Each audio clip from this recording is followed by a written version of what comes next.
Company कहलाती है। तो अगर हम देखें सामान्य अर्थ में कि कंपनी का अर्थ क्या होता है, तो क्या होता है, दो या दो से अधिक व्यक्तियों के संगठन द्वारा किसी व्यवसाय को शुरू किया जाता है और उसके कानूनी प्रक्रिया को पूर्ण कर लिया जाता है, तो क्या कहलाती है, कंपनी कहलाती है। देखिए कंपनी एक ऐसा संगठन है, कंपनी क्या है, ऐसा संगठन है जिसका निर्माण सामान्यतः एक व्यवसाय को चलाने के लिए क्या किया जाता है, जिसका निर्माण किया जाता है, किस लिए किया जाता है, व्यवसाय को चलाने के लिए। किसके द्वारा, व्यक्तियों के द्वारा या व्यक्तियों के समूह द्वारा, किसी एक व्यक्ति मतलब व्यक्ति, बहुत सारे व्यक्ति मिलकर या व्यक्ति के एक समूह द्वारा कानून की एक प्रक्रिया पूर्ण करने पर होता है। क्या बोला, कंपनी एक संगठन है जिसका निर्माण क्या किया जाता है, व्यवसाय को चलाने के लिए व्यक्ति और व्यक्तियों के समूह द्वारा कानून की प्रक्रिया पूर्ण करने पर होता है। देखिए ये तो हो गया क्या इसका सामान्य अर्थ। लेकिन सामान्य अर्थ होने के बाद कुछ अपने जो है विद्वान होते हैं, उन्होंने अपनी अपनी क्या दे रखी है, परिभाषा दे रखी है। उन परिभाषाओं को देखते हुए हम कंपनी की परिभाषा देखते हैं। अब देखिए सबसे पहले हमें पता होना चाहिए कंपनी जो हमारी बनी है उस कंपनी के ऊपर एक एक्ट लागू होता है। उस एक्ट को हम क्या कहते हैं, कंपनी अधिनियम 2013। कंपनी अधिनियम 2013 से पहले कंपनी पर जो एक्ट लागू होता था वो कौन सा होता था, कंपनी अधिनियम 1956। लेकिन अब कौन सा एक्ट लागू होता है, कंपनी अधिनियम 2013। तो कंपनी अधिनियम 2013 की धारा कौन सी धारा है, 2, और उपधारा कौन सी है, 20, यानी कि सेक्शन 2 और सब सेक्शन 20। इसके अनुसार कंपनी की परिभाषा क्या है, कंपनी से आशय इस अधिनियम के अंतर्गत या पूर्व की किसी अधिनियम के अंतर्गत पंजीकृत कंपनी से है। तो यह अधिनियम क्या कहता है कि कंपनी का आशय क्या होता है, या तो इस अधिनियम के अंतर्गत या फिर इससे पहले कोई भी अधिनियम बने थे जैसे कंपनी अधिनियम 1956, तो उसके अंतर्गत जो भी कंपनी बनती है उसे या पंजीकृत होती है उसे हम क्या कहते हैं, कंपनी कहते हैं। सेम ऐसी है एक व्यक्ति है, एक विद्वान है, जिन्होंने क्या कहा है, कंपनी विधान द्वारा निर्मित यानी कि कानून के द्वारा एक निर्मित कृत्रिम व्यक्ति है। देखो प्राकृतिक व्यक्ति तो जैसे हमें मानव है, परिवेश है हमारा, ये तो हो गया प्राकृतिक व्यक्ति। लेकिन जो कंपनी है उसको कौन बनाता है, मानव बनाता है। तो उसको क्या कह दिया, कृत्रिम व्यक्ति कह दिया, जिसका क्या होता है, पृथक उत्तराधिकार होता है, यानी कि अलग से इनका क्या होता है, राइट होता है, वो क्या हो गया, उत्तराधिकार होता है। और जिसकी क्या होती है, सार मुद्रा होती है। सार मुद्रा क्या होती है, सील। जिस तरीके से हमारे स्कूल्स वगैरह होते हैं, कोई भी फर्म होती है, इंस्टीट्यूशन होता है, उसकी सील होती है, सेम इसी तरीके से कंपनी की भी क्या होती है, सील होती है। तो इससे हम क्या समझते हैं, सामान्य अर्थ में और कंपनी अधिनियम या फिर हैने के अनुसार कंपनी की क्या है, परिभाषा दी गई है। देखिए कंपनी की परिभाषा और अर्थ समझने के बाद में उस परिभाषा से हम क्या कर सकते हैं, कंपनी की विशेषता को निकाल सकते हैं। देखिए कंपनी की पहली विशेषता क्या होती है, कंपनी अधिनियम के अंतर्गत समावेशित संस्था है। यानी कि कंपनी कब बनती है, जब उसका रजिस्ट्रेशन हम कहाँ करा लेते हैं, आरओसी ऑफिस, यानी कि रजिस्ट्रार ऑफिस में क्या कर लेते हैं, हम अपना समावेलन करा लेते हैं, तभी वो कंपनी क्या कर सकती है, समावेलन मतलब अपना व्यवसाय या फिर आगे अपना काम शुरू कर सकती है। दूसरा क्या है, कृत्रिम व्यक्ति। जैसे कि बताया कंपनी क्या है, लोगों द्वारा बनाई गई एक संस्था है। तो संस्था है तो क्या हो गया, वो कृत्रिम हो गई और एक व्यक्ति की तरह वो काम करते हैं। यानी कि जैसे हमारा नाम होता है सेम उसी तरीके से किसी कंपनी का नाम रखा जाता है, जैसे हम काम करते हैं सेम उसी तरीके से कंपनी भी क्या करती है, अपना वर्क करती है। तो कंपनी क्या हो गई, कृत्रिम व्यक्ति हो गई। आगे देखिए पृथक अस्तित्व। लेकिन देखिए कंपनी जिस तरीके से देखो साझेदारी में तो उसका दायित्व सीमित होता है, लेकिन कंपनी का जो उसके सदस्य होते हैं, यानी कि कंपनी में जो उसमें काम करते हैं वो वाले व्यक्ति, और जो उनके शेयर जिन्होंने खरीद रखे जिसमें पूंजी लगा रखी है वे वाले व्यक्ति, उनका अस्तित्व कंपनी से क्या होता है, बिल्कुल अलग होता है। आगे देखिए निजी कंपनी को छोड़कर कंपनी के अंशों का हस्तांतरण स्वतंत्र रूप से कर सकते हैं। यानी कि एक ऐसी कंपनी जो निजी कंपनी है, तो कोई भी कंपनी जो निजी कंपनी है वो अपने शेयर का ट्रांसफर किसी दूसरे व्यक्ति को नहीं कर सकती। लेकिन निजी कंपनी को छोड़कर बाकी कोई कंपनी है, जैसे सार्वजनिक कंपनी है, सरकारी कंपनी है, वो अपने शेयर क्या कर सकती है, दूसरे व्यक्ति को क्या कर सकती है, हस्तांतरण कर सकती है, यानी कि शेयर ट्रांसफर कर सकती है। आगे देखिए कंपनी का संचालन उसके स्वामियों द्वारा चुने गए व्यक्ति यानी कि संचालकों के माध्यम से होता है। अब जैसे कि हमें पता है कंपनी के कृत्रिम व्यक्ति है, तो अपना काम अपने आप नहीं कर सकती, तो उसमें जिस व्यक्ति ने क्या लगाई है, पूंजी लगाई है, उसका क्या हो गया, स्वामी हो गया। स्वामी क्या करेंगे, कुछ व्यक्ति को चुनेंगे ताकि वो क्या कर सके, उस कंपनी का सुचारू रूप से संचालन कर सके। तो स्वामियों के द्वारा जिन व्यक्तियों का चुनाव किया जाता है उन्हें क्या कहते हैं, संचालन करने के लिए संचालक कहते हैं। उन संचालकों के द्वारा क्या किया जाता है, कंपनी का कार्य किया जाता है या फिर कंपनी का संचालन किया जाता है। आगे क्या है, कंपनी की एक सार मुद्रा होती है, यानी कि अपनी एक सार मुद्रा होती है, कंपनी की एक सील होती है। अगर कहीं भी कोई भी काम किया जाता है वो कंपनी की सील के द्वारा क्या कर दिया जाता है, उसे प्रूफ कर दिया जाता है। सील क्या होती है, जैसे हमारी स्कूल की मोहर होती है वो, इसी तरीके से कोई भी काम किया जाता है तो कंपनी इस पे क्या कर देती है, उस पे अपनी सील लगा देती है। तो इससे क्या पता चलता है हमें कंपनी की कितनी विशेषता है, 6। कौन सी? कंपनी अधिनियम के अंतर्गत समावेश संस्था है, दूसरी कृत्रिम व्यक्ति है, तीसरी पृथक अस्तित्व है, चौथी निजी कंपनी को छोड़कर बाकी जो भी कंपनियां वो अपने शेयर का क्या कर सकती है, ट्रांसफर कर सकती है। नेक्स्ट, इसका जो संचालन किया जाता है वो संचालकों के द्वारा किया जाता है। और लास्ट इसकी क्या होती है, सार मुद्रा होती है। अब नेक्स्ट देखते हैं हम क्या, काइंड्स ऑफ कंपनी, यानी कि कंपनी के प्रकार। कंपनी कितने प्रकार की होती है वो हम आगे वर्गीकरण करते हैं कंपनियों का। पहले कंपनी होती है एक निजी वन पर्सन कंपनी, यानी कि एक व्यक्ति वाली कंपनी, उसको क्या कहते हैं, वन पर्सन कंपनी। दूसरी कौन सी होती है, निजी कंपनी। और तीसरी कौन सी होती है, सार्वजनिक कंपनी। आपके सिलेबस के हिसाब से कंपनी को कितने टाइप से डिवाइड किया गया है, 3 टाइप्स में। कौन सा, one person company, second private company और थर्ड पब्लिक कंपनी। तो फर्स्ट हम पढ़ेंगे कौन सी, वन पर्सन कंपनी, एक व्यक्ति वाली कंपनी। तो देखिए कंपनी अधिनियम की कौन सी धारा में इसका उल्लेख किया गया है, कंपनी अधिनियम की धारा 2 और उपधारा 62 में इसका क्या किया गया है, उल्लेख किया गया है कि वन पर्सन कंपनी होती क्या है। तो वन पर्सन कंपनी क्या होती है, ऐसी कंपनी जिसका समावेलन किसके द्वारा किया गया है, एक व्यक्ति के द्वारा किया गया है। तो यानी कि इसमें इसका जो निर्माण है और जो पंजीयन की प्रक्रिया है वो किसके द्वारा की जाती है, एक व्यक्ति के द्वारा की जाती है। तो देखिए निर्माण और पंजीयन एक सदस्य द्वारा, किसके रूप में, निजी कंपनी के रूप में। जब ये कंपनी चलती है तो किसके रूप में चलती है, एक निजी कंपनी के रूप में इसका क्या होता है, समावेलन होता है। इसके बाद देखिए इसमें संचालक कितने होते हैं, इसमें संचालकों की संख्या कितनी होती है, 1 होती है। सदस्य भी कितना होता है, एक व्यक्ति के द्वारा तैयार की जाती है। और संचालक भी कौन होगा, वही एक व्यक्ति जिसने इसको क्या किया था, स्थापित किया था, फिर बनाया था। नेक्स्ट देखिए एकल स्वामित्व से अलग, जैसे मान लीजिए कोई व्यक्ति, अकेला व्यक्ति क्या कर रहा है, कारोबार कर रहा है, तो उसको हम क्या कहते हैं, एकल स्वामित्व या फिर एकाकी व्यापार। तो उस व्यापार से क्या होता है, इसका अलग अस्तित्व होता है। क्यों? क्योंकि वन पर्सन कंपनी में क्या होता है, कंपनी का दायित्व क्या होता है, सीमित होता है और पृथक वैधानिक अस्तित्व होता है। जैसे कि हमने पढ़ा था कि कंपनी का क्या होती है, कानून के द्वारा निर्मित कृत्रिम व्यक्ति होती है। तो एक व्यक्ति वाली कंपनी बनेगी तो उसका समावेलन होगा किसके हिसाब से, विधान के अनुसार। तो इसका विधान के अनुसार क्या हो जाएगा, पृथक वैधानिक अस्तित्व हो जाएगा। लेकिन जो एकल स्वामित्व वाले जो व्यक्ति है वो जो व्यापार करता है, अगर बिजनेस में बाई चांस लॉस भी हो जाता है तो उसकी निजी संपत्ति को क्या कर लिया जाता है, उपयोग में ले लिया जाता है। लेकिन एक पर्सन वाली कंपनी यानी कि वन पर्सन वाली, एक व्यक्ति वाली कंपनी है, उसके अंदर उसका दायित्व क्या होता है, सीमित होता है और उसका पृथक वैधानिक अस्तित्व होता है। तो उसमें उसकी निजी संपत्तियों को नहीं लेकर जाते। तो दूसरी देखते हैं हम कौन सी, निजी कंपनी।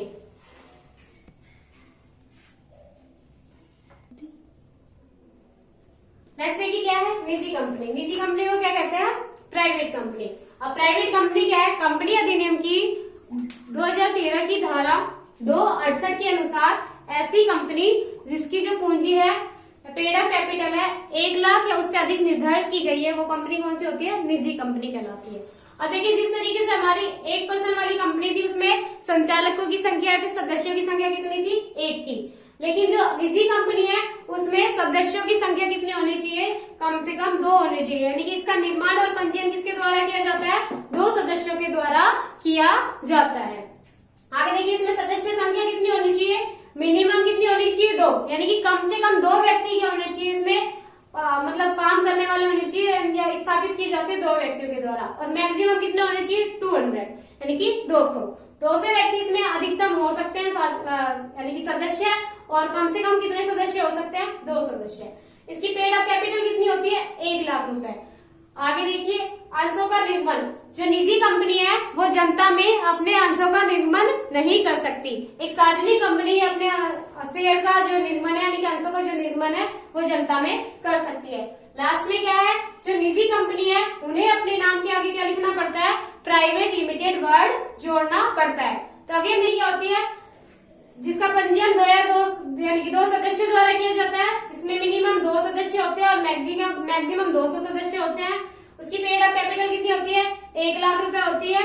अंशों का निर्गमन जनता में नहीं किया जा सकता और अंत में अपने जो कंपनी का नाम है उसके साथ में क्या लगाना पड़ता है, प्राइवेट लिमिटेड शब्द को जोड़ना पड़ता है। अब नेक्स्ट देखिए क्या है थर्ड कंपनी हमारी सार्वजनिक कंपनी, जिसको हम क्या कहते हैं पब्लिक कंपनी। कंपनी अधिनियम की धारा 271 के अनुसार सार्वजनिक कंपनी से आशय ऐसे कंपनी से है जो एक निजी कंपनी नहीं हो या फिर उसकी पूंजी कितनी हो 5 लाख रुपए हो, वो कौन सी कंपनी होती है सार्वजनिक कंपनी। अब देखिए सार्वजनिक कंपनी का निर्माण या पंजीयन कितने सदस्यों के द्वारा किया जाता है 7 सदस्य। जैसे कि 1% वाली कंपनी थी या 1% वाली कंपनी थी, उसमें सदस्य संख्या कितनी थी 1। निजी कंपनी थी उसमें सदस्यों की संख्या कितनी थी 2, और सार्वजनिक कंपनी है उसमें सदस्यों की संख्या कितनी होनी चाहिए कम से कम 7 सदस्य होने चाहिए, तभी वो कंपनी क्या कहलाएगी सार्वजनिक कंपनी कहलाएगी। आगे देखिए इसमें सदस्य होने चाहिए मिनिमम तो कितने 7, यानी कि अगर उसे सार्वजनिक कंपनी को अपना समावेलन करवाना है रजिस्ट्रार के पास में तो कम से कम उनके पास कितने सदस्य होने चाहिए 7 सदस्य होने चाहिए। और मैक्सिमम यानी कि कितने हो सकते हैं अधिकतम, तो जितने शेयर कंपनी ने इश्यू कर रखे हैं उन अंशों की संख्या तक कंपनी के मैक्सिमम शेयर क्या हो सकते हैं मेंबर्स हो सकते हैं। नेक्स्ट देखिए संचालक, जो सार्वजनिक कंपनी है उसमें संचालकों की संख्या कितनी होती है 3 होती है, यानी कि एक सार्वजनिक कंपनी का संचालन कितने सदस्यों के द्वारा किया जाता है 3 संचालक के द्वारा किया जाता है। आगे देखिए अंशों का निर्गमन, जैसे निजी कंपनी अपने शेयर अंशों यानी कि अंशों को जनता में निर्गमित नहीं कर सकती, उसी तरीके से जो सार्वजनिक कंपनी है वो अपने शेयर जनता में निर्गमित कर सकती है, यानी कि सार्वजनिक कंपनी को अधिकार होता है वो अपने शेयर को क्या है जनता में निर्मित कर सके। आगे देखिए जैसे निजी कंपनी को या प्राइवेट कंपनी को अपने नाम के साथ में क्या वर्ड लगाना पड़ता था प्राइवेट लिमिटेड, सेम इसी तरीके से जो सार्वजनिक कंपनी है उसे अपने नाम के लास्ट में क्या लगाना पड़ता है लिमिटेड वर्ड का यूज करना पड़ता है। इसके बाद देखिए कंपनी की पेड अप कैपिटल यानी कि चुकता पूंजी कितनी होनी चाहिए कम से कम 5 लाख रुपए होनी चाहिए, वो कंपनी क्या होती है सार्वजनिक कंपनी कहलाती है। देखिए पहला क्या है निर्माण और पंजीयन कितने सदस्यों के द्वारा 7 सदस्यों के द्वारा, कम से कम कितने सदस्य होने चाहिए 7, अधिक से अधिक अंशों की संख्या के जितने, संचालक कितने होते हैं इसके 3, अंशों का निर्गमन जनता में कर सकती है, लास्ट में क्या करते हैं लिमिटेड वर्ड को यूज में लेते हैं, और इसकी पेड अप कैपिटल कितनी होती है 5 लाख रुपए होती है। नेक्स्ट देखिए वर्ड लिखा है मैंने स्क्रीन पे डीम्ड पब्लिक कंपनी, यानी कि बोर्ड पे क्या लिखा हुआ है डीम्ड पब्लिक कंपनी लिखा हुआ है, तो डीम्ड क्या होता है मानी गई सार्वजनिक कंपनी।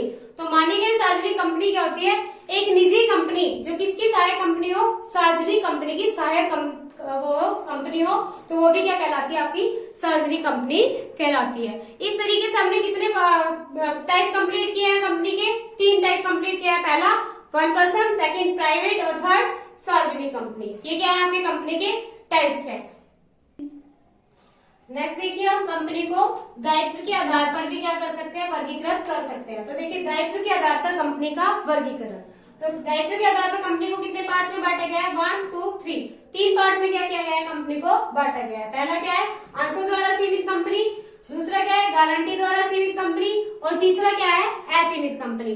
अंशों द्वारा सीमित कंपनी क्या होती है ऐसी कंपनी जो कंपनी अधिनियम की धारा 222 के अनुसार ऐसी कंपनी जिसके सदस्यों का दायित्व उसके द्वारा धारित अंशों की अदद राशि तक होता है। देखिए वापस से देखिए अंशों द्वारा सीमित कंपनी क्या होती है कंपनी अधिनियम की धारा 222 के अनुसार कंपनी के सदस्यों का दायित्व सीमा नियम में वर्णित और उनके द्वारा धारित अंशों की अदद राशि तक सीमित रहता है, वो क्या कहलाता है अंशों द्वारा सीमित कंपनी कहलाती है। मान लीजिए कोई कंपनी है, कंपनी में 10 रुपए वाले क्या है शेयर है और एक व्यक्ति के पास कितने शेयर है 2000 शेयर है, और कंपनी ने इस 10 रुपए में से 7 रुपए क्या कर लिए मांग लिए है। अब कंपनी कितना मांगना बाकी है 10 रुपए वाले शेयर थे 7 रुपए उसने मांग लिए, कंपनी के द्वारा कितना मांगना बाकी है 3 रुपए। तो किसी शेयर होल्डर का यानी कि जो 2000 शेयर उसने ले रखे हैं उस शेयर होल्डर का जो दायित्व होगा वो कितने रुपए तक होगा सिर्फ 30 रुपए तक। इस तरह कंपनी ऐसी जो कंपनी होती है वो अंशों द्वारा सीमित कंपनी कहलाती है। नेक्स्ट देखिए गारंटी द्वारा सीमित कंपनी, देखिए वापस देखिए 10 रुपए वाले शेयर थे किसी शेयर होल्डर के पास 2000 उसके पास शेयर थे, कंपनी ने कितने मांगे उस पे 7 रुपए अब तक मांग लिए हैं। तो एक शेयर होल्डर है जिसके पास 2000 शेयर है वो कितने रुपए देने के लिए यानी कि कितना उसका दायित्व है सिर्फ 3 रुपए उसके देने का क्या है दायित्व है। तो ऐसी कंपनी को क्या कहते हैं अंशों द्वारा सीमित कंपनी कहते हैं। नेक्स्ट देखिए गारंटी द्वारा सीमित कंपनी, कंपनी के पार्षद सीमा नियम में एक व्यक्ति के द्वारा जितनी धनराशि देने का वचन दिया जाता है वो उसकी जो दायित्व है उस धनराशि तक क्या रहता है, सीमित रहता है। यानी कि एक व्यक्ति के द्वारा कंपनी को जितनी गारंटी दी जाती है कि मैं इतने रुपए तक देने का क्या करता हूँ, वचन देता हूँ समापन के समय, तो वो क्या कहलाता है, गारंटी द्वारा सीमित कंपनी कहलाती है। यानी कि कंपनी अधिनियम की धारा 221 के अनुसार कंपनी के पार्षद सीमा नियम में निर्धारित की गई अधिक जो राशि है उस राशि तक किसी व्यक्ति का जो दायित्व रहता है उसको क्या कहते हैं, गारंटी द्वारा सीमित कंपनी कहते हैं। आगे देखिए असीमित कंपनी। असीमित कंपनी से आशय ऐसी कंपनी से है जो जिसमें उसके सदस्यों का दायित्व क्या होता है, असीमित होता है। यानी कि अगर कंपनी के समापन के समय अगर लॉस भी हो जाता है कंपनी को, तो जो कंपनी के जो शेयर होल्डर है या फिर स्वामी है उसकी जो निजी संपत्ति है उसको भी क्या किया जा सकता है, उपयोग में लिया जा सकता है। तो क्या कह सकते हैं, असीमित कंपनी से आशय कंपनी अधिनियम की धारा 292 के अनुसार जिसके सदस्यों का दायित्व क्या होता है, असीमित होता है, वो कंपनी क्या कहलाती है, असीमित कंपनी कहलाती है। तो देखिए सबसे पहले हमने पढ़े कंपनी होती क्या है, उसकी अर्थ और उसकी परिभाषा है। उसके बाद हमने पढ़ा कंपनी की विशेषताएं क्या क्या होती है। नेक्स्ट पढ़ा हमने कंपनी के 3 टाइप और नेक्स्ट उसके बाद पढ़ा दायित्व के आधार पर कंपनी के टाइप। आज के लेसन में सिर्फ इतना ही, आगे देखेंगे अगली वीडियो में। Thank you.